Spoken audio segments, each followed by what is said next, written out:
बिस्मिल्लाहिर्रहमानिर्रहीम। अस्सलाम वालेकुम नाज़रीन, आप देख रहे हैं प्रोग्राम सिटी एट 10। मैं हूं आपकी मेज़बान अना यूसुफ। उम्मीद है आप सब लोग ठीक ठाक होंगे। साल 2022 का आज आखिरी दिन है। हमेशा हम कुछ पूरे साल से सीखते भी हैं, कुछ खुशियां भी मिलती हैं आपको, कुछ तल्ख यादें, कुछ लोग आपको सबक सिखा देते हैं, कुछ ज़िंदगी में आपके साथ वाक़यात ऐसे होते हैं जिनसे आप कुछ सीख लेते हैं। साल अच्छा था, बुरा था, आपने क्या पाया, क्या खोया, वो सब अपनी जगह। लेकिन हमें ये देखना है कि हमने इस साल से सीखा क्या। जो गलतियां की उनको प्लीज़ दोबारा रिपीट मत कीजिए। कोशिश ये कीजिए कि अपने आप से ये तहैया करें कि सब कुछ अच्छा इस तरह से करना है कि किसी के लिए अच्छा करना है। आप जब ये सोच लेंगे कि कभी किसी का आपने बुरा नहीं करना, तो यकीन माने आपकी ज़िंदगी खुद ब खुद आसान होती जाएगी। आपकी ज़िंदगी में खुद ब खुद रास्ते सीधे होते चले जाएंगे। बाकी अल्लाह ताला पे ईमान भी रखें और दुआ करें, अल्लाह ताला की इबादत करें, तो इंशाल्लाह तमाम चीज़ें आपकी ज़िंदगी में अच्छी होंगी। सो आज के प्रोग्राम में हमने ओवरऑल डिस्कस क्या करना है। डिस्कस ये करना है कि साल 2022 कैसा रहा, वो कौन कौन से तरक्याती काम थे जो हमारे शहर के लिए ज़रूरी थे हुए, वो कौन कौन से मनसूबाजात थे जिनका ऐलान किया गया और वो पाया तकमील तक पहुँचे या फिर नहीं पहुँचे। इसके बाद पाकिस्तान तहरीक इंसाफ की हुकूमत अवाम के लिए क्या कर पाई, पाकिस्तान मुस्लिम लीग नून अवाम के लिए क्या कर रही है और क्या कर सकेगी। और इसके साथ साथ कुछ बात करेंगे जी उन मनसूबाजात की जिनके ऐलानात हुए और वो मुकम्मल ना हुए, कुछ तालीम की सूरत हाल, इसके साथ साथ बात करेंगे अवाम की सेहत के दावे बड़े बड़े किए जाते हैं, अस्पतालों में क्या सहूलियात रहीं, पूरा साल अवाम के लिए क्या परेशानियाँ रहीं। ये सब चीज़ें डिस्कस करने का मकसद क्या है कि बताया जाए उन लोगों को जिन्होंने वादे किए थे, दावे किए थे कि अवाम के साथ वो किस कदर इंसाफ कर पाए हैं और आने वाले दिनों में वो क्या करने वाले हैं। शायद ये सब चीज़ें डिस्कस करके ही पता चल जाए कि जो वादे किए गए थे उनकी हकीकत क्या थी। इसके अलावा शहर में जराइम की क्या सूरत हाल रही, अवाम के मुहाफ़िज क्या करते रहे और अवाम कितने महफूज रहे, ये सब चीज़ें डिस्कस करेंगे। लेकिन इसके साथ साथ बड़े अच्छे तरीके से प्लान किया गया है साले नौ को किस तरह से वेलकम कहना है। आपको पता है कि जी शहर में एक रिवायती तरीका होता है जी, वेलकम किया जाता है, मुख्तलिफ मकामात पर आतिशबाजी की जाती है। सो इस दफ़ा भी प्लान ये बनाया गया है, नए साल की आमद पर रात 12 बजे शहर के 9 मकामात पर आतिशबाजी की जानी है। जेलानी पार्क में फायरवर्क्स किया जाएगा और इसके साथ साथ जी आपको पता है बहरिया टाउन में भी फायरवर्क होता है, मीनार पाकिस्तान में भी होता है, कड़क खेल बैंकर्स टाउन में भी होगा। इसके अलावा मुख्तलिफ मकामात हैं जी जहां पर फायरवर्क्स किया जाएगा। साले नौ को खुशामदीद कहा जाएगा।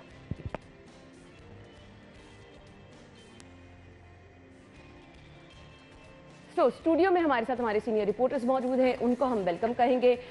एडिटर ब्यूरोक्रेसी कैसर खोकर साहब ने हमें ज्वाइन किया है। सीनियर रिपोर्टर अली रामी आज हमारे साथ मौजूद हैं। अस्सलाम वालेकुम। वालेकुम अस्सलाम। क्या हाल चाल है आपके? अल्हम्दुलिल्लाह। अच्छा जी अली, मैं आपसे आगाज़ कर लेती हूँ क्योंकि वो तमाम स्कीम्स, वो तमाम फंड्स जो कि जारी किए जाते हैं, आपने पूरा साल उन पर गहरी नज़र रखी और आप बताते रहे कि अवाम के लिए असल में हुआ क्या। साल 2022 में क्या क्या आपको लगा कि अवाम के फ़ायदे के लिए ये फ़ंड जारी किए जाते हैं, चाहे वो सेहत के थे, चाहे वो तालीम के थे, कुछ इंसाफ हुआ? देखिए, पहला तो हम बात कर लेते हैं कि जो कंप्लीट हुए प्रोजेक्ट, उसमें आपका गुलाब देवी अंडरपास प्रोजेक्ट वो मुकम्मल हुआ। फिर शाहकाम फ्लाईओवर है, वो एक बहुत बड़ा प्रोजेक्ट था क्योंकि डिफेंस रोड से मोलनवाल से जो ट्रैफिक आती है या बहरिया टाउन को जो ट्रैफिक जाती है उनके लिए एक बहुत बड़ी सहूलत है। और उसको बाकायदा तौर पर जीटी रोड के साथ और मोटरवे के साथ लिंक करना था उस रोड को। तो वो शाहकाम फ्लाईओवर बना के उनके जो मुतलका रोड है, मुल्हिका रोड है, वहाँ पर उन्होंने तामीराती काम किया, बहुत अच्छा काम किया, एक सहूलत दी आपने। फिर शेरावाला फ्लाईओवर, ये भी बहुत बड़ी मुश्किल थी लोगों के लिए। जैसे पिछले साल आपने डिस्कस किया था कि ये पता नहीं कब मुकम्मल होगा, लेकिन खैर वो 2022 में मुकम्मल हो गया।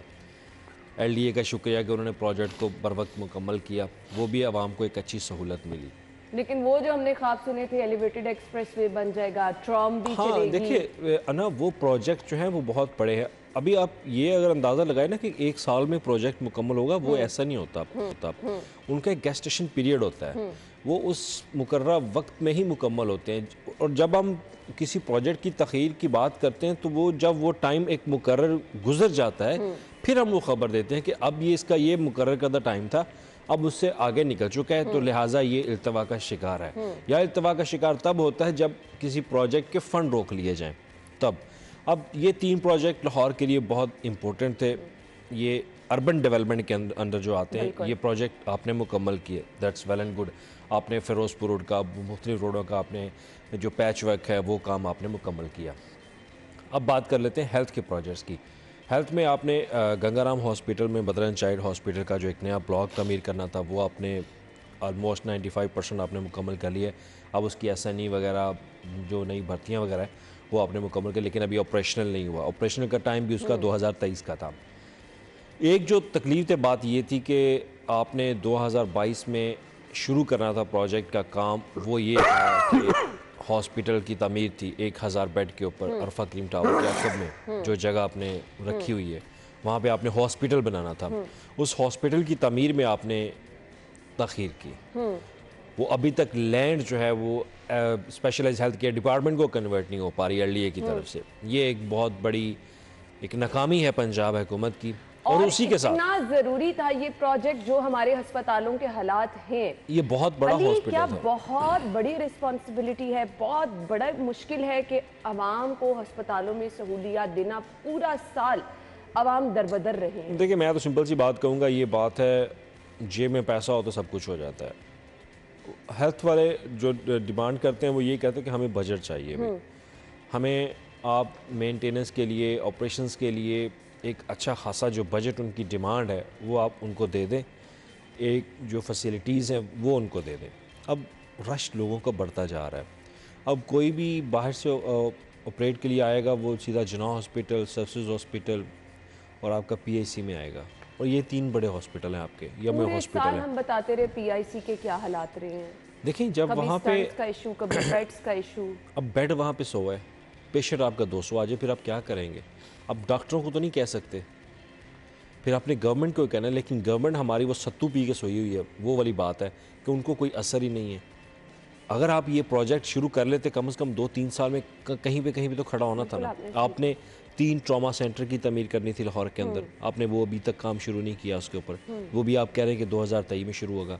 इसी अरफा क्रीम टावर के साथ आपने एक एक्स्ट्रा एक ब्रिज बनाना है, वो ब्रिज आपका पेंडिंग चल रहा है, वो आपको इस साल मुकम्मल करना था। आपने उसके लिए बजट रोका, बजट रोक के तो वो चीज़ें सारी इल्तवा का शिकार नहीं। इल्तवा का शिकार होने की असल एक मेन वजह थी हमारा जो एक पॉलिटिक्स में अनस्टेबिलिटी थी ना, आपने सही कहा, ये वो बहुत बड़ा एक असर रहा उसका हर अदारे के अंदर। बहुत अहम होता है। मैं कैसर खोकर साहब से जानना चाहूंगी, IG का तब्दील होना, चीफ सेक्रेटरी का तब्दील होना, और फिर आपके जिन्हें हम अफसरशाही कहते हैं, अवाम के जो नौकर होते हैं, असल में तो वो मौजे ही करते रहे हैं। जी बिल्कुल अन्ना, मैं इस हवाले से बताऊं कि ये साल जो है ना, ये IG, चीफ सेक्रेटरी, CCPO तीनों के हवाले से बड़ा अहम रहा है कि चीफ सेक्रेटरी ने इनकार कर दिया काम करने से। जो कामरान अली अफजल साहब थे उन्होंने कहा कि मैं काम नहीं करता, और IG पुलिस जो थे उन्होंने भी इनकार कर दिया काम करने से। और वो जो रॉ सरदार अली साहब जो है वो ट्रांसफ़र करा गया अपना, बाद में IG लगने के लिए वो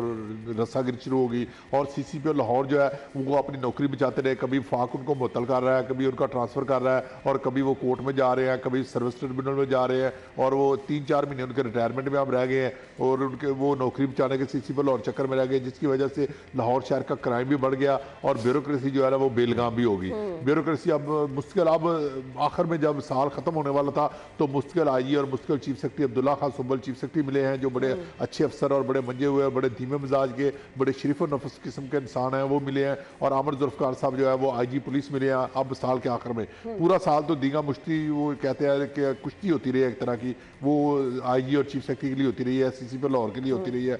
कभी कोई IG आ रहा है, कभी कोई जा रहा है, कभी कोई चीफ सेक्रेटरी आ रहा है, कभी कोई जा रहा है, कभी वो CCPO लाहौर तब्दील होने की खबरें होती थी। लिहाजा ये इस वजह से ब्यूरोक्रेसी पर जो है ना एक कॉन्फ्लिक्ट, किसी पीस ऑफ माइंड ब्यूरोक्रेसी को नहीं मिला कि किसके साथ टीम यानी कि ब्यूरोक्रेसी की नहीं बन सकी।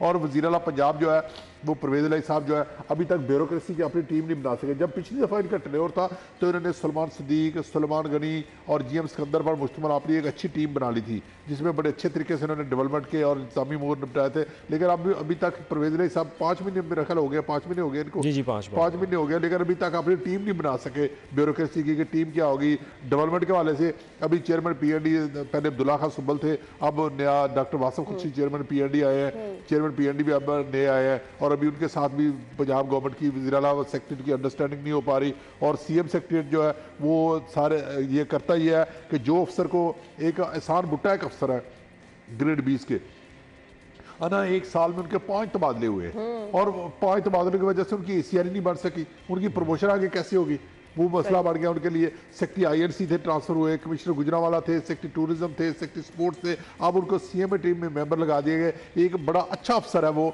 और वो फील्ड का अफसर है, दौरे करने वाला अफसर है फील्ड के, और उसने स्पोर्ट्स में बड़ा अच्छा काम किया था, टूरिज्म में बड़ा अच्छा काम किया था, कमिश्नर लाहौर के तौर पर उसने बड़ा अच्छा काम किया था, लेकिन उसको 5 दफ़ा 1 साल में ट्रांसफर कर दिया गया, और अब CM टीम में मेंबर लगा दिया गया, जहाँ पर कोई काम नहीं होता, सारा दिन आकर मक्खियाँ मारना होता है और घर चले जाना होता है। वो बेचारा वो खुड्डे से भी बदतर पोस्ट है जो उसको दी गई है, इस तरह होता है। और मोहम्मद खान पट्टी जो है वो वज़ीर आला के जो प्रिंसिपल सेक्रेटरी, जो लाडले सेक्रेटरी है, वो ये करते हैं कि एक अफसर को फोन करते हैं, जो काम कर दे ठीक है, जो काम ना करे अगले दिन उसको ट्रांसफर कर देते हैं। बिल्कुल आपने सही कहा। तो दावों के बरक्स जो हालात रहे वो मैं तो ये कहूंगी कि ओवरऑल कहीं से अवाम के मुफाद में नहीं थे। अवाम के मुफाद की बात कर रहे हैं तो महंगाई ने अवाम की मैं तो कहूंगी चीखें निकाल दी, उसके बाद क्राइम सिचुएशन, अवाम के जानो माल का तहफ़्फ़ुज़ यकीनी बनाने वाले खुद सियासत में इन्वॉल्व रहे, तो क्या होता रहा वो भी आपके साथ शेयर करते हैं। ब्रेक ले लेते हैं, ब्रेक के बाद वापस आएंगे, इस पर बात करेंगे।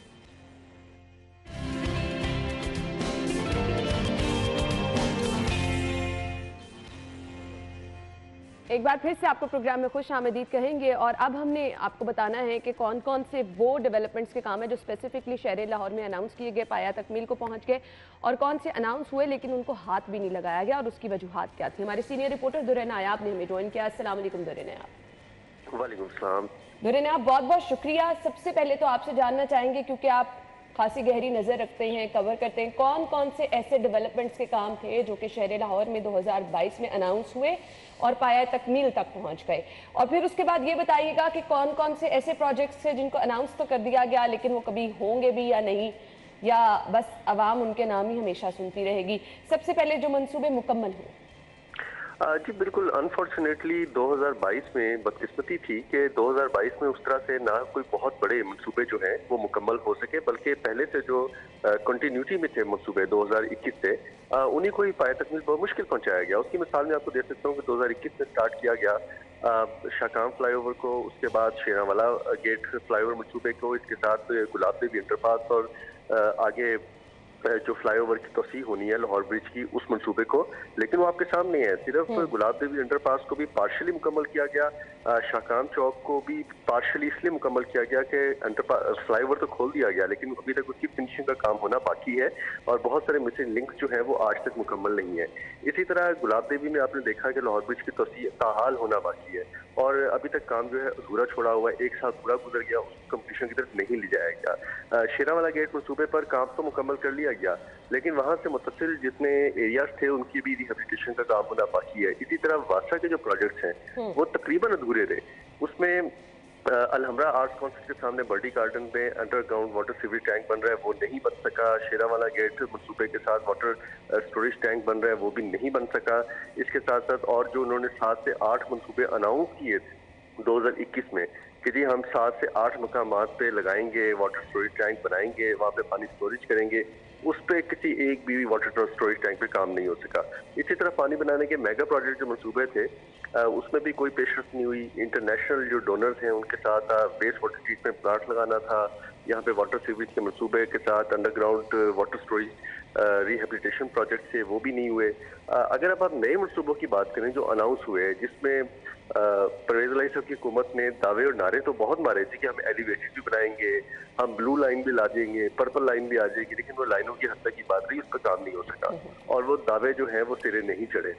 डेवलपमेंट का ये हाल है कि तमाम पैसा डेवलपमेंट का लाहौर से निकाल के यूनाइटेड स्टेट ऑफ गुजरात में लगा दिया गया। आपके सामने सारी बातें, एक 1 बिलियन से बाद 1 ट्रिलियन तक पहुंचने के करीब आ गई है। तो लाहौर में तो नए मंसूबे तो दरकिनार, पुराने मंसूबे 2021 का मुकम्मल नहीं हुए। 2022 में जो अनाउंस हुए वो पंजाब हुकूमत नहीं कर सकी। हाँ, अगर बात की जाए अदर अथॉरिटीज की, जिसमें रूडा की बात की जाए, जिसमें सीबीडी की बात की जाए, तो उनकी परफॉर्मेंस बहुत बेहतर रही। वो कागजों से निकल के, PC1 से निकल के ऑन ग्राउंड आ गए। अब वहाँ पे आपको डेवलपमेंट होता नजर आ रहा है, वहाँ पे आपको कंप्लीशन की तरफ जाते नजर आ रहे हैं। सेंट्रल बिजनेस डिस्ट्रिक्ट अथॉरिटी पूरा अपनी शक्ल बदल गई 2021 में। अब कलमा चौक से उसकी एंट्रेंस बन रही है, अंदर सारा इंफ्रास्ट्रक्चर बन रहा है। रूडा के अंदर पूरा सफाई पे कमर्शियल, चार बाग, वो सारी चीजें बन रही हैं। लेकिन पंजाब हुकूमत की परफॉर्मेंस जो है वो बहुत ज्यादा तसल्ली बख्श नहीं रही, बल्कि उन्होंने ना सिर्फ फंड ड्रेन किया, बल्कि लाहौर से निकाल के फंड जो है दूसरे इलाकों में ले गए और वहाँ भी काम। बिल्कुल आपने सही कहा, जो पंजाब हुकूमत की कारकर्दगी रही वो दुरे आपने डिटेल में बता दी है जी। इसके अलावा पंजाब हुकूमत अवाम के लिए क्या कर पाई, वो ये था कि जी महंगाई ही महंगाई कर पाई। पूरा साल अवाम सिर्फ और सिर्फ महंगाई का रोना रोते रहे। अली, कभी पेट्रोल, चले पेट्रोल, सोना महंगा होना, डॉलर की कीमत बढ़ना, ये चीजें तो समझ आती हैं।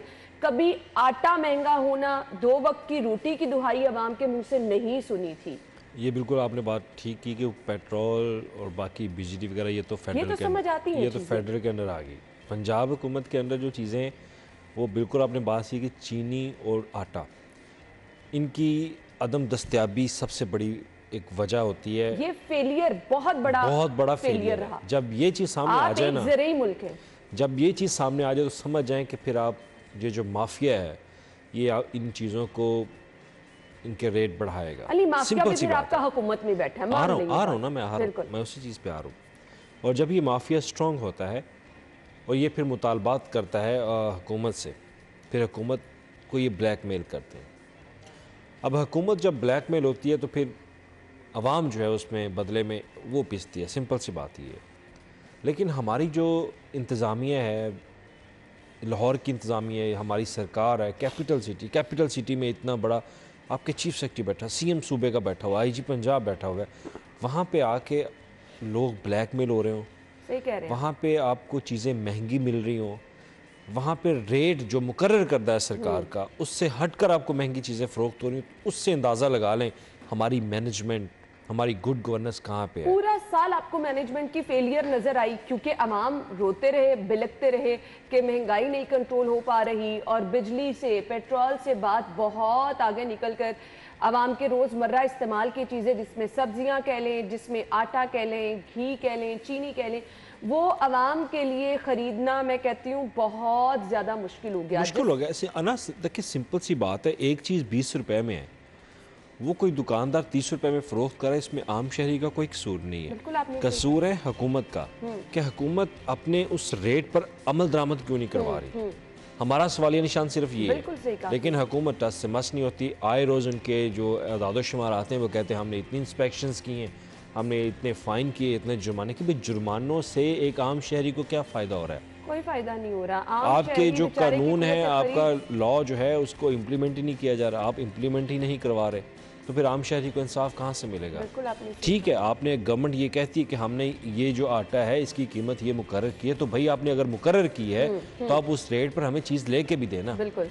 आप सब्सिडी देते हैं, सब्सिडी देने से ठीक है, आप मखसूस लोगों को सब्सिडी दे रहे हो, लेकिन वो सब्सिडी के नाम पे आटा तंदूरों पे जा रहा है, रेस्टोरेंट्स पे जा रहा है, होटलों के अंदर जा रहा है। कि इस वक्त मैं तो इसको एक लफ्ज़ में सम करूँगा, ये तोबा तोबा का मकाम है कि जितनी महंगाई हो गई है, ये तोबा तोबा जो का मकाम है कि इतनी महंगाई हो गई है। पूरे पंजाब में, लाहौर शहर में देखे, आटा लोगों को, रोटी नहीं मिलती। अब रोटी जब रोटी नहीं लोगों को मिलेगी तो कहते हैं कि वो तांग आमद बजांग आमद होगी। ये तो एक जैसे एक खूनी इनकलाब आने वाली बात बन गई है कि लोगों को रोटी नहीं मिल रही और आटा महंगा हो गया। पेट्रोल की कीमत देखें, बिजली की कीमत देखें, गैस नहीं मिलती, मिलता क्या है? कुछ भी नहीं मिलता।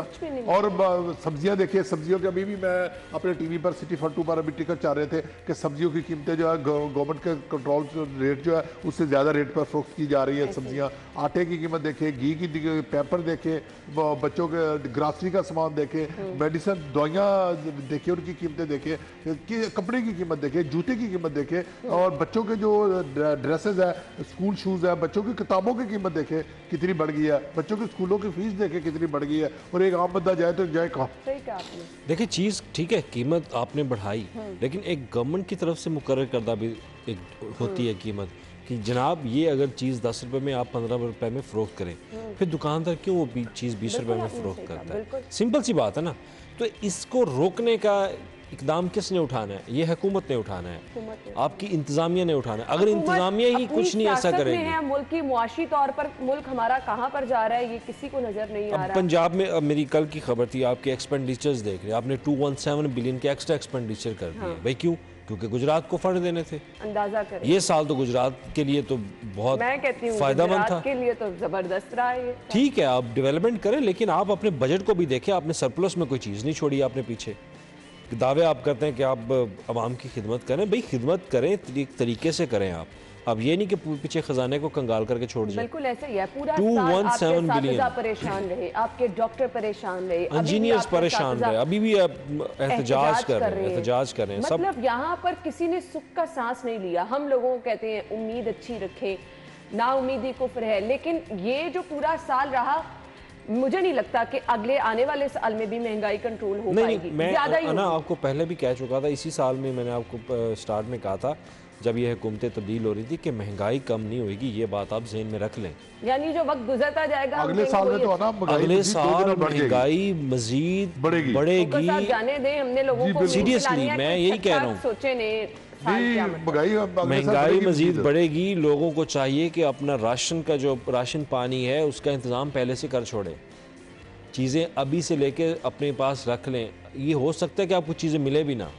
2023 में इस तरह की सूरत ये तो मैं ना इस वक्त सूरत इस तरह की हो गई है कि जो अतवार बाजार लगते हैं उनकी तादाद बढ़ानी चाहिए हुकूमत को, और जो यूटिलिटी स्टोर है उनकी तादाद बढ़ानी चाहिए ताकि लोगों को सस्ती चीज़ें मिल सके, क्योंकि बाजार से तो आम मार्केट से तो महंगी चीज़ें मिलती है। अब अतवार बाजार और यूटिलिटी स्टोर की तादाद बढ़ाने की जरूरत है ताकि क्वालिटी ऐसी होती है कि वो चीज़ें खरीदने का दिल नहीं करता। देखिए क्वालिटी, ये भी आपकी बात ठीक है, ये मैं बात नहीं मानता, क्वालिटी होती है लेकिन वो क्वालिटी कहीं और चली जाती है, ये होता है। अब आप ये कहे ना, ये होता है वहाँ पे, वो बाजार विजिट कर चुकी हूं, वहाँ पे चीजें खरीदने वहाँ पे जो चीज़ें पड़ी होती हैं जो गैर मेयारी होती हैं, जिनका मेयार कोई इतना ख़ास नहीं होता, वो हम जैसे आम शहरियों के लिए होती। जो मेयारी चीज़ें होती हैं वो बड़े बड़े रेस्टोरेंट्स के लिए होती हैं, होटलों के लिए होती हैं, जो कोई आम बड़े लोग आ जाएं तो उनके घरों के लिए। लेकिन मैं परेशान इस बात से हूँ कि हमारे दोनों सीनियर रिपोर्टर्स बैठे हैं और दोनों यही बात कर रहे हैं कि आने वाला साल मजीद महंगाई का साल होगा। तो हम कहाँ जाएंगे, अवाम कहाँ जाएगी, हम किस तरह से गुजर बसर करेंगे? अब जहन में सिर्फ यही बातें घूम रही हैं, क्योंकि वाकई अब जिस स्टेज पे हमें गुजर बसर बहुत मुश्किल से हो रहा है। आप जितना मर्जी अपने बजट को मैनेज करने की कोशिश करें, चीज़ें मैनेज नहीं हो रही, हाथों से निकलती चली जा रही है। ब्रेक के बाद कुछ क्राइम सिचुएशन पे बात होगी हमारे साथ।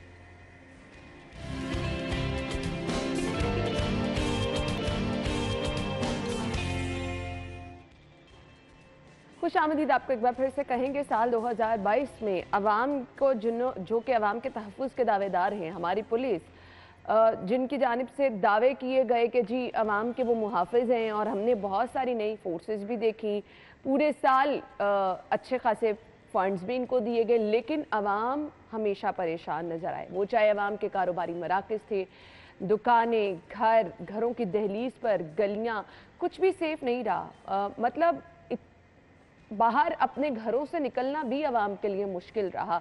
गाड़ी चोरी होना, मोटरसाइकिल चोरी होना, दुकानों पर जाना और आपको पता चलना जी हालात ये हैं कि जी आपकी तमाम दुकान का सफाया कर गए। घरों से अगर आप बाहर गए तो घरों में ये वाकयात हुए। अली, पूरा साल हमने देखा गली मोहल्लों में जराइम होते रहे, मार्केटों में जराइम होते रहे।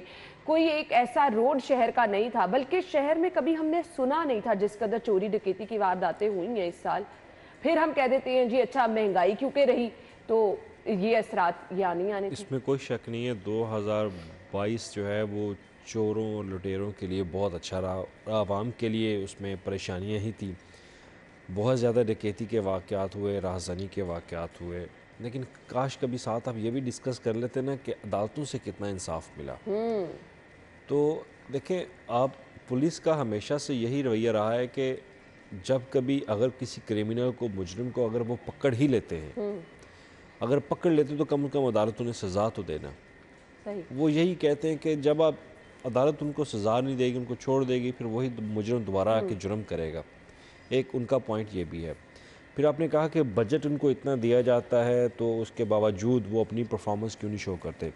देखिए इन्वेस्टिगेशन के ऊपर तो बजट मेरा नहीं ख्याल, क्योंकि इरफान मलिक भी काफ़ी दफ़ा डिस्कस कर चुके हैं ये कि इन्वेस्टिगेशन के ऊपर बजट बहुत कम दिया जाता है।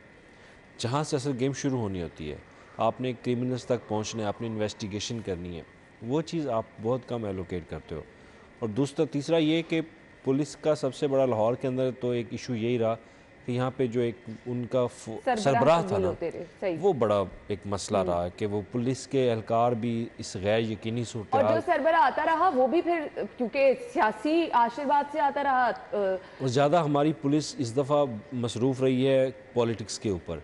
आपने देखा कि स्टार्ट में ही, साल के स्टार्ट में ही ये अदम एतमाद का सिलसिला वफाकी हुकूमत की तरफ से शुरू कर दिया गया था, तो यहाँ पे भी वो मामला शुरू हो गया।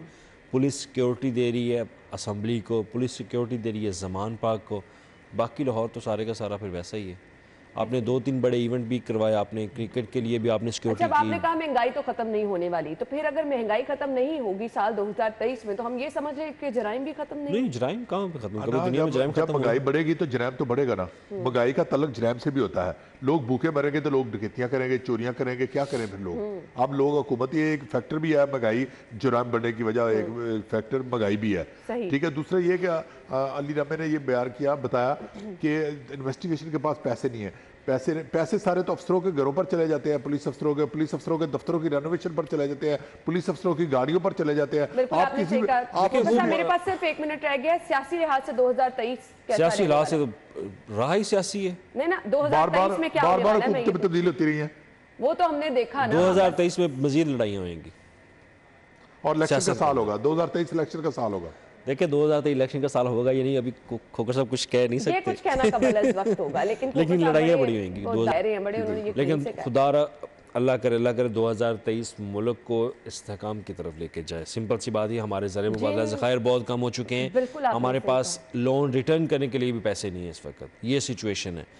8 आपकी जेब से वो निकलवा लेंगे पैसे, आप देखिए हमारी जेब से वो तो निकलना, वो अल्टीमेटली हम हमारे पे बोझ आने और हमारे बिल्कुल बोझ हम पे आना है। लेकिन महंगाई मज़ीद बढ़ेगी, पॉलिटिक्स मज़ीद आगे उसमें फाइटिंग आपको नज़र आएगी। और दूसरा, मुल्क के अंदर जो एक इकानमी के लिहाज से परेशानियाँ हैं ना, वो मज़ीद बरकरार रहेगी। यानी आवाम की ज़िंदगी जो है वो आपको 2023 में भी मुश्किल में नज़र आएगी। लेकिन प्लीज़ मैं यहाँ पे यही कहूँगी कि किसी से उम्मीद कोई ना रखे, पर अल्लाह ताला से ज़रूर दुआ करे कि अल्लाह ताला हमारे मुल्क के लिए बेहतर करे, मुल्क की हालात बेहतर हों, अल्टीमेटली यहाँ पे रहने वालों के लिए आसानियाँ होंगी। बहुत बहुत शुक्रिया आप लोगों के वक्त के लिए। नाज़रीन ब्रेक होगी, हेडलाइंस फिर आते हैं शो में।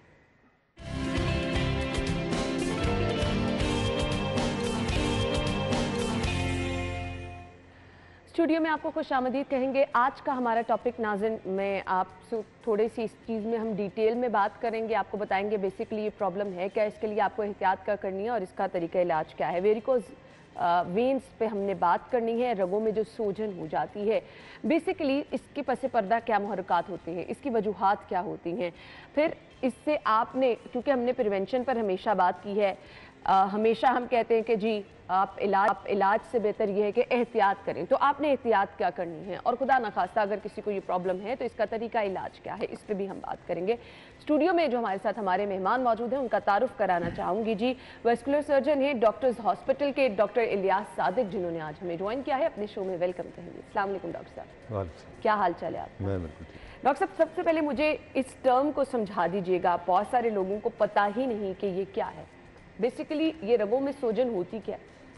पहली तो बात ये है जी कि इसको वेरिकोज वेन्स कहते हैं। इसका उर्दू में ट्रांसलेशन करना मुश्किल है, मेरा नहीं ख्याल कि इसके लिए कोई वर्ड अवेलेबल है। और ये प्रॉब्लम हमेशा टांगों में होता है, ये भी क्लियर कर लें। ये वो वेन्स हैं जो ब्लड आपका पाँव से लेके दिल की तरफ जाती हैं। ठीक है। आर्टरीज होती हैं जो ब्लड दिल से लेके पाँव की तरफ आती हैं, और वेन्स वो होती हैं जो पाँव से लेके दिल की तरफ जाती हैं। इन सबको वेरिकोज वेन कहा जाता है। हाँ, और ये दो किस्म की होती हैं, एक होती है डीप जो आपके पट्टों के अंदर होती हैं, और एक होती है सुपरफिशियल जो स्किन के अंदर नीचे होती है। और हमें थोड़ी थोड़ी कभी स्किन पे आपको नजर और ये जो बीमारी है ये स्किन की वेनों की बीमारी है। ओके। ये डीप वेन जो पट्टों की वेन है ये उनकी बीमारी नहीं है। तो एक तो ये क्लियर कर लें। ठीक हो गया। और आमतौर पे इसकी सिम्टम्स कैसे होती हैं, ये तीन चीज़ों में इसको डिवाइड कर सकते हैं आप। एक तो होती है जो कॉस्मेटिक है, कि स्किन के नीचे आपको एबनॉर्मल वेन्स नज़र आई, जो नॉर्मल से ज़्यादा साइज़ हो गया, वो टेढ़ी मेढ़ी हैं, काफ़ी उभरी हुई हैं, साइज़ बड़ा हो गया है और वो देखने में बुरी लग रही। तो ये तो कॉस्मेटिक प्रॉब्लम। उसके बाद इसका प्रॉब्लम आता है जो लाइफस्टाइल को अफेक्ट करता है, आपकी क्वालिटी ऑफ लाइफ को अफेक्ट करता है, जिसमें पेन आ जाती है, पेन होती है टांगों में, क्रैम्प्स होते हैं, हर वक्त टांगों में थकावट फील होती है। और बाज़ औक़ात फिर इससे अगली स्टेज जब आती है तो इसकी कॉम्प्लिकेशन शुरू हो जाती है। ठीक है डॉक्टर साहब, ये होता क्यों है? देखिए, इसकी एक तो जेनेटिक वजह है। ठीक है। मतलब फैमिली में मसला हो सकता है आपकी किसी और फैमिली मेम्बर को भी पहले हो, किसी की मदर को हो या ग्रैंड मदर को हो या ग्रैंड फादर को हो, उस फैमिली में चलता है। दूसरी वजह इसकी जेनेटिक होती है। ठीक है। मतलब आपके जीन्स में ही प्रॉब्लम आता है। और इसके अलावा ये प्रेसिपिटेट हो सकता है, मतलब अगर कुछ आपका लाइफस्टाइल ऐसा है कि कुछ लोगों का लाइफस्टाइल ऐसा है कि उन्होंने दिन में 12 घंटे खड़े होना है, किचन में काम करने वाली ख़वातीन हैं, शेफ़ हैं, बार्बर्स हैं और सर्जन भी हैं, जिन्होंने बहुत लंबा अरसा खड़े होना है, तो सारा प्रेशर आपका वेन्स पे आ जाता है। ठीक है। ब्लड जो है वो वेन्स के अंदर ही खड़ा रहता है और उससे प्रेशर आता है तो ये एबनॉर्मल हो जाती है। सही। सो ये मर्ज काबिल इलाज है, ये एज के किसी भी ग्रुप में हो सकता है, इसके लिए कोई ये है कि मतलब आप एडल्ट हैं तो ये आपको प्रॉब्लम नहीं हो सकती? देखिए, इसकी अगर आप फ्रीक्वेंसी अगर देखें ना, तो आम पब्लिक का अगर आप सर्वे करें तो ये तकरीबन 40% लोगों में होगा। यानी हर 100 में से 40 लोगों को ये मर्ज़ होता है। ये बहुत कॉमन है। जहाँ तक जेंडर का ताल्लुक है तो ख़वातीन में थोड़ा सा ज़्यादा है। ठीक है। और उसकी मेन वजह होती है प्रेगनेंसी। तो प्रेगनेंसी की वजह से ये ज़्यादा हो जाता है, लेकिन मर्दों में भी उतना ही कम है। मुझे अब सिम्टम्स बता दें, क्योंकि अब लोगों को नहीं पता कि उनके साथ ये प्रॉब्लम है अनटिल और अनलेस वो सेकंड स्टेज पे जब आपने कहा कि ये पेन करने लग जाएंगी, क्योंकि हम लोग तो चीज़ें सर से गुजारते जाते हैं ना। सो कौन कौन से सिम्टम्स आपको फील हों तो आपको डॉक्टर के पास जाना है? देखें, मैंने इसकी जो मेन कैटेगरीज है ना, वो 6 में आप डिवाइड कर सकते हैं। पहली तो कैटेगरी ये है कि आपको थोड़ी सी वेन्स नज़र आनी शुरू हो गई, एबनॉर्मल वेन, क्योंकि हर एक को पता होता है कि नॉर्मल क्या है और एबनॉर्मल क्या है। तो अगर आपकी स्किन बिल्कुल नॉर्मल है, आपको पता होगा कि ये नॉर्मल है। अगर आपको कोई एबनॉर्मल वेन नज़र आना शुरू हो जाती है तो वो ज़ाहिर है ये वेरिकोज वेन है। ये इसकी स्टेज 1 है। स्टेज 2 है कि उससे ज़्यादा बड़ी साइज़ की हो गई। स्टेज 3 में होता है कि टांग में स्वेलिंग शुरू हो गई। अच्छा। और स्टेज 4 में ये होता है कि आपकी स्किन का कलर चेंज होना शुरू हो गया। अच्छा। स्किन का कलर अगर फेयर है किसी का तो वो आहिस्ता आहिस्ता डार्क होना शुरू हो जाता है। सही। और वो होता क्यों है कि क्योंकि वेन्स से जो ब्लड है उसके सेल्स सीपेज करते हैं, वो स्किन के सेल में आ जाते हैं और स्किन का कलर परमानेंटली चेंज कर देते हैं। ठीक है। और उससे अगली स्टेज फिर ये होती है कि उस पर अल्सर्स बन जाते हैं। अच्छा। ज़ख़म बन जाते हैं। स्किन इतनी डैमेज हो जाती है कि उस पर ज़ख़म बन जाते हैं। और जो उससे भी अगली स्टेज ये है कि वो ज़ख़म फिर ठीक नहीं होते। अगर ज़ख़म हील हो जाए तो ये इसकी 5वीं स्टेज है। अगर ज़ख़म बिल्कुल ठीक नहीं हो रहा तो ये 6ठी स्टेज है और ये लास्ट स्टेज है। लास्ट स्टेज है। और ये तमाम सिम्टम्स के साथ अगर आपको कोई ऐसा प्रॉब्लम फील हो रहा है तो आपने फौरी तौर पर डॉक्टर से रब्ता करना है। मुस्तनद इलाज पाकिस्तान में इसका मौजूद है और इलाज के स्टेप्स क्या हैं वो भी बता दीजिएगा। कि सबसे पहली तो बात सबसे इम्पॉर्टेंट ये है कि इसकी डायग्नोसिस हो। ठीक। और तशखीस एक तो मरीज़ खुद कर सकता है, उसको थोड़ा आइडिया हो जाता है कि इसको ये प्रॉब्लम स्टार्ट हो चुका है। बजाय इसके कि आप आखिरी स्टेज का वेट करें, आपको चाहिए कि जब आपको फील हो कि प्रॉब्लम शुरू हो गया है तो आप अपने वैस्कुलर सर्जन, जो भी आपके करीबी वैस्कुलर सर्जन है, उसको जाके चेकअप कराएं। तो आपका डॉक्टर आपको बताएगा कि आपकी जो इस वक्त स्टेज है वो कौन सी है। ठीक है। अगर स्टेज 1 है तो उसकी ट्रीटमेंट और तरह होगी। अगर स्टेज 6 है तो उसकी ट्रीटमेंट बिल्कुल डिफरेंट होगी। उसके लिए आपका डॉक्टर आपका क्लिनिकल एग्जामिनेशन करेगा और साथ एक इम्पॉर्टेंट टेस्ट होता है डॉपलर अल्ट्रासाउंड। ठीक है। सबसे इम्पॉर्टेंट यही टेस्ट है। ठीक है। और मेक श्योर करें कि ये डॉपलर अल्ट्रासाउंड आपका वही डॉक्टर करे जो आपको चेकअप कर रहा है। ठीक है। ये नहीं है कि आप अल्ट्रासाउंड किसी और जगह से करा रहे हैं और चेकअप किसी और जगह पे कर रहे हैं। डॉक्टर साहब, एक इशू हमारे बहुत ज़्यादा लोगों में कंसर्न होता है ना कि अगर खुदा ना खास्ता कोई बीमारी है तो हमें ये पता चल जाए ये काबिल इलाज है भी या नहीं है, कि आपको थ्रू आउट द लाइफ अद्वियात पे रहना पड़ेगा, इलाज कराते रहना पड़ेगा, और इलाज को अगर आप बीच में रोक देते हैं तो उसका क्या नुकसान होगा? देखिए, ये एक मिथ है हमारे कल्चर में आम तौर पे लोग समझते हैं कि ये काबिल इलाज नहीं है। और मैं आपको इंटरेस्टिंग बात बताऊं, बहुत से डॉक्टर भी ये समझते हैं। बहुत से डॉक्टर ये पूछते हैं कि ये छोटा मोटा वेरिकोज वेन का मसला है तो ये ठीक हो सकता है। तो पहली तो बात ये है कि ये काबिल इलाज है। दूसरी बात ये है कि पाकिस्तान में अवेलेबल है और हर पेशेंट को हर एक जैसी ट्रीटमेंट नहीं चाहिए। ऑब्वियसली जैसी स्टेज होगी उसी तरह की ट्रीटमेंट आएगी। तो अगर आप मुझसे पूछेंगे तो मैं उसकी आपको तफसील बता दूंगा। सही। अब मुझे ये बता दीजिएगा कि कितना ज़रूरी है टाइमली डायग्नोस होकर आप इलाज की तरफ चले जाएं तो रिकवरी चांसेस क्या ज़्यादा बेहतर होते हैं? देखिए, अगर तो टाइमली इलाज हो जाए तो रिकवरी 100% है। ठीक है। मतलब इसके रिजल्ट्स, इस ट्रीटमेंट के रिजल्ट्स एक्सीलेंट है। ठीक। कुछ बीमारियां ऐसी होती हैं जिनके ट्रीटमेंट के रिजल्ट 50-50 होते हैं, लेकिन ये वो प्रॉब्लम है जिसका जो रिजल्ट्स हैं ट्रीटमेंट के वो बहुत ही अच्छे हैं। कॉम्प्लिकेशंस किन लोगों में होती हैं? डायबिटीज़ के पेशेंट हो गए, हार्ट पेशेंट हो गए, या एज आपकी ज़्यादा है उन लोगों में कॉम्प्लिकेशंस ऑब्वियसली ज़्यादा? नहीं जी, ये जो बीमारी है ना, इसका आमतौर पर डायबिटीज़ से या हार्ट डिजीज़ से बिल्कुल कोई कनेक्शन नहीं। ओके। उसका कनेक्शन होता है आर्टरी से, जो ब्लड आपका टांगों में लेके आती है। ठीक है। ये मैंने जैसे पहले बताया कि ये वेन्स हैं जो ब्लड नीचे से ऊपर लेके जाती हैं। तो ये एक तो ये कि ये आमतौर पे यंग लोगों का प्रॉब्लम है। ठीक है। ज़्यादा खड़ा होने वाले लोगों का प्रॉब्लम है, और ख़वातीन में जो प्रेग्नेंट हो जाती हैं उनका प्रॉब्लम है। तो हो तो ये किसी में भी सकता है। ठीक। तो एक तो ये कि इसका और किसी बीमारी से सच कोई ताल्लुक नहीं है। अब मुझे ये बता दें, इससे बचने के लिए हमने क्या क्या वो चीज़ें हैं अपने लाइफस्टाइल को लेकर हमने चेंज करनी है कि इससे हम बच सके? कि लाइफस्टाइल में तो सबसे इम्पोर्टेंट ये है कि आपका जो एक्टिव लाइफस्टाइल, जो सेडेंट्री लाइफस्टाइल है, जैसे ज़्यादा देर बैठे रहना, सही। जैसे कंप्यूटर में काम करने वाले लोग हैं या जैसे किचन वगैरह में काम करने वाले लोग, या ज़्यादा देर खड़े रहना, ये दोनों ठीक नहीं है। सही। अगर आपका प्रोफेशन ऐसा है कि आपकी मजबूरी है कि आपने खड़े होना है, तो आपको चाहिए कि हर घंटे बाद को 10 मिनट की ब्रेक करें, थोड़ी वॉक करें या थोड़ा रेस्ट करें, और टांगों को थोड़ा सा एलिवेट करें ताकि टांगों की वेन्स को जो है ना थोड़ा रेस्ट मिल जाए। सही।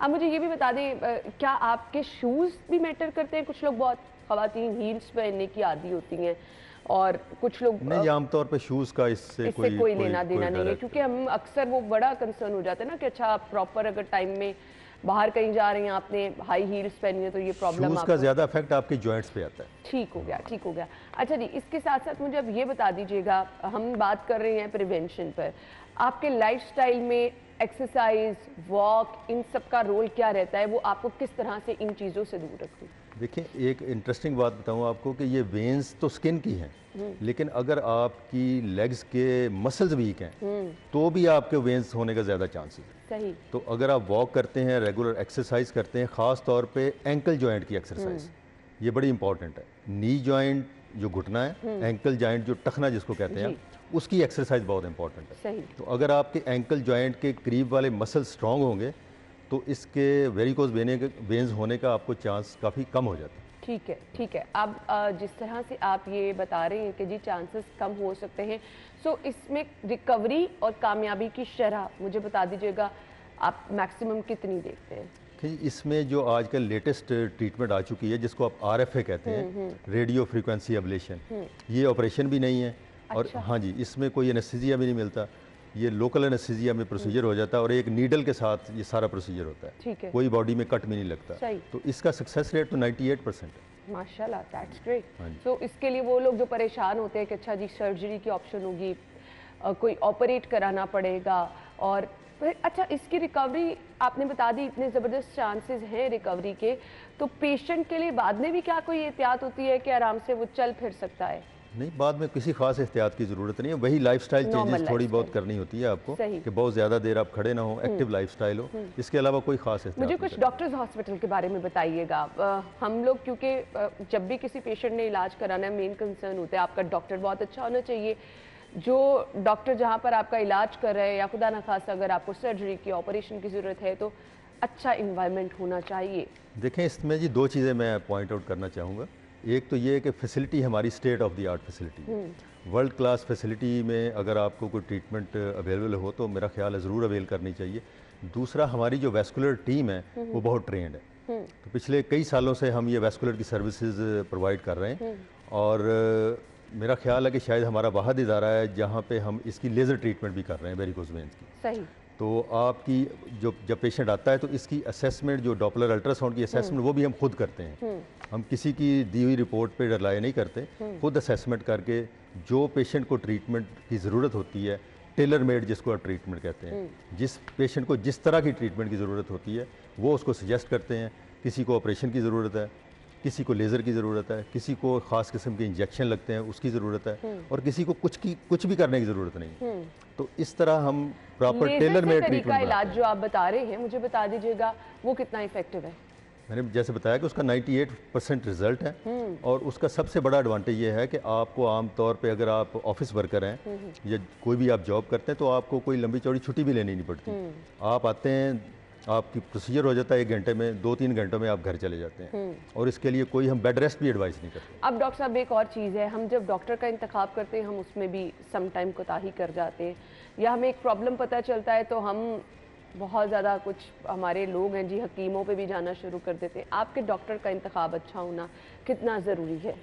असल तो चीज़ ये है, सबसे पहले आप खुद रिकग्नाइज करें प्रॉब्लम को, उसके बाद आप ये ढूंढें कि इसका स्पेशलिस्ट कौन है। अगर आप फॉर एग्जांपल वेरिकोज वेन का प्रॉब्लम है तो आप देखें कि आपके करीब वेस्कुलर सर्जन कौन है, और कौन आपको इसकी प्रॉपर मशवरा इसका दे सकता है, कौन प्रॉपर ट्रीटमेंट कर सकता है। ट्रीटमेंट करने को तो वेरिकोज वेन की जनरल सर्जन भी कर रहे हैं, दूसरे लोग भी करते होंगे, लेकिन इसका जो स्पेशलिस्ट है वो सिर्फ वेस्कुलर सर्जन ही होता है। उसी के पास आपको जाना चाहिए, जो भी आपके इलाके में, जो भी आपके करीब आपको पता हो। सर्जरी की स्टेज कब आती है? किन मरीजों को आप सर्जरी रिकमेंड करते हैं? वो क्या सिम्टम्स होते हैं जिनमें आपके पास सर्जरी के अलावा कोई ऑप्शन नहीं रहती? आमतौर पे जो स्टेज 2, 3, 4, 5, 6 मतलब स्टेज 1 से ऊपर जितने भी पेशेंट हैं उनमें कुछ ना कुछ ट्रीटमेंट की ज़रूरत पड़ती है। वो लेज़र की शक्ल में हो, सर्जरी की शक्ल में हो, या इंजेक्शन की शक्ल में हो, या कॉम्बिनेशन हो। किसी में कॉम्बिनेशन भी करना पड़ता है।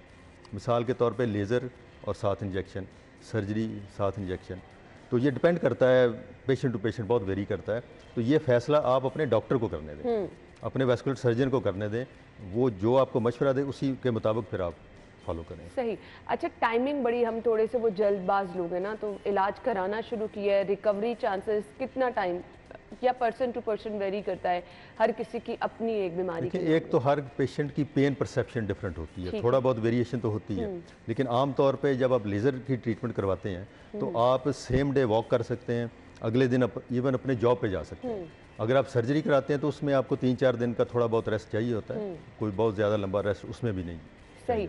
अब मुझे ये बता दीजिएगा, हमने तो लोगों को यही ज़्यादा से ज़्यादा बताना ना कि आपने एहतियात करनी है, और एहतियात के लिए जो चीज़ें आपने बताई उनको भी ज़रूर फॉलो करना है, लेकिन इसके साथ साथ इसका कोई हमारी डाइट से रोल है? क्योंकि आजकल हम देख रहे हैं ओबेसिटी से रोल है, ओवरवेट बहुत सारे लोग होते हैं, तो वो कुछ चीज़ें जो आप एज ए सजेशन लोगों को देना चाहें कि आपको इन चीज़ों को अवॉइड करना है। ये आपने लफ्ज़ बहुत अच्छा बोला, ओबेसिटी। देखें, ओबेसिटी का मतलब है ओवरवेट, मोटापा। तो ये एक बीमारी ऐसी है जो इस वक्त पैंडेमिक है। पैंडेमिक का मतलब होता है कि ऐसी बीमारी जो वबा की तरह पूरी दुनिया में फैल गई। बिल्कुल। और ये सिर्फ पाकिस्तानी कम्युनिटी का मसला नहीं है, ये पूरी दुनिया का मसला है। तो ओबेसिटी डायरेक्टली लिंक्ड है वेरिकोज वेन के साथ। ओवरवेट लोगों में ये ज़्यादा हो जाती हैं और उसकी ट्रीटमेंट भी ज़्यादा मुश्किल हो जाती है। तो वेट तो ज़रूर रिड्यूस करना चाहिए, और डाइट भी ऐसी लेनी चाहिए जिससे कम से कम कैलोरीज हो और ज़्यादा से ज़्यादा प्रोटीन आपका हो, और ताकि आपका वेट जो है वो ज़रूरत से ज़्यादा ना बढ़े। ओवरवेट लोगों को ज़्यादा चांसेस हो सकते हैं। देखने वालों को आप मैसेज क्या देना चाहेंगे? सबसे बड़ा मैसेज तो यही है जी कि अगर अपनी टांगों का खुद एग्जामिन करें, अगर आपको महसूस आपकी वेन्स एबनॉर्मल हो रही हैं, या आपकी स्किन का कलर डैमेज हो रहा है, या आपकी पाँव के करीब कोई अल्सर बन रहा है, तो फौरी तौर पे किसी वेस्कुलर सर्जन के पास जाके इसकी असेसमेंट कराएं और इसकी ट्रीटमेंट कराएं। और अगर आपको वेरिकोज वेन अभी नहीं है तो फिर अपना लाइफस्टाइल इस तरह का बनाएं कि वो कोशिश करें कि ये हो ना आपको, और उसके लिए एक्टिव लाइफस्टाइल। पाँव में दर्द रहता है, क्या ये भी अलार्मिंग सिचुएशन है? इस पे भी आपको डॉक्टर से राब्ता करना? इसकी वजह से आमतौर पे पाँव में नहीं, काफ में दर्द होता है, जिसको आप पिनिया कहते हैं। मतलब काफ के मसल जो घुटने और टखने के दरमियान में होते हैं, इनमें क्रैम्प्स आते हैं और पेन रहता है और थकावट का इसमें एलिमेंट बहुत ज़्यादा हो जाता ठीक है। और आपको रात को फील होता है कि किसी को आगे इसको दबाना चाहिए, तो ये आम तौर पे वेरिकोज वेन की निशानी होती है। ठीक हो गया, थैंक यू सो मच, बहुत बहुत शुक्रिया। मेरे ख्याल से बहुत ज़बरदस्त टॉपिक था और वो चीज़ थी जिसको हम नज़रअंदाज करते हैं, जिसको हम ये समझते हैं कि अच्छा ये नॉर्मल दर्द है, और सिम्टम्स भी डॉक्टर साहब ने बता दिए। तो प्लीज़ आप लोगों से रिक्वेस्ट ये है कि अगर कभी ये सिम्टम्स फील हो तो आप फौरी तौर पर डॉक्टर साहब से ही रब्ता कर सकते हैं, क्योंकि आपके मुस्तनद डॉक्टर का इंतखाब मेरे ख्याल से आपकी आदि बीमारी का मसला जो है वो उसी टाइम हल कर देता है। थैंक यू सो मच, आपके वक्त का बहुत बहुत शुक्रिया। नाज़रीन, ब्रेक होगी, ब्रेक के बाद हम आपको ज्वाइन करेंगे।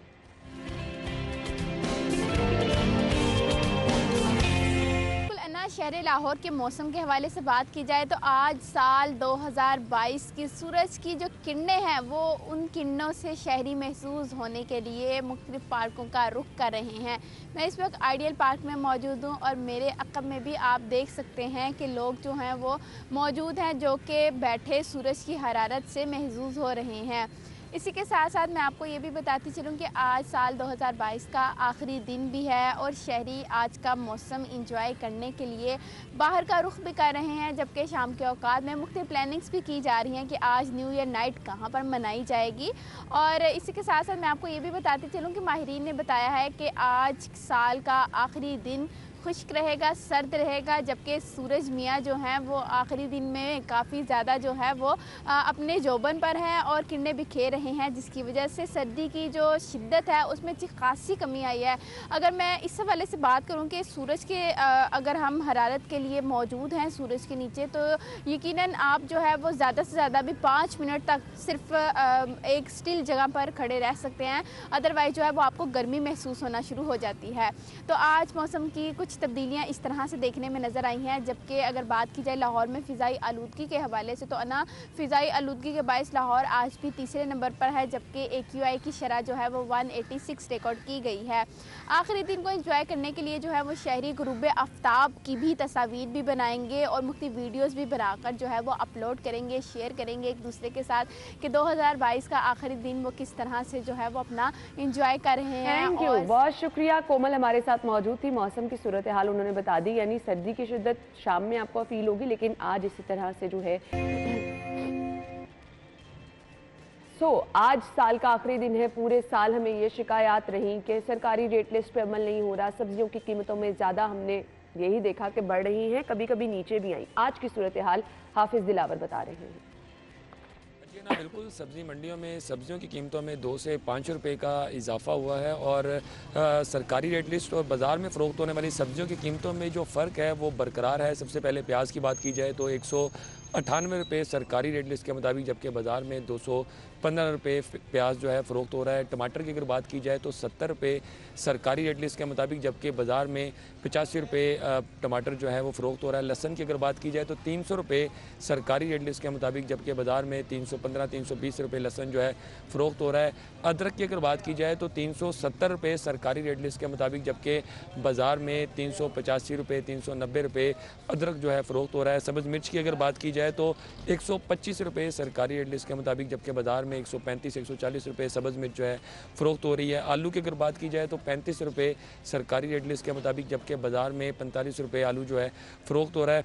शलजम की अगर बात की जाए तो 27 रुपये सरकारी रेट लिस्ट के मुताबिक, जबकि बाज़ार में 30 रुपये शलजम जो है फ़रोख्त हो रहा है।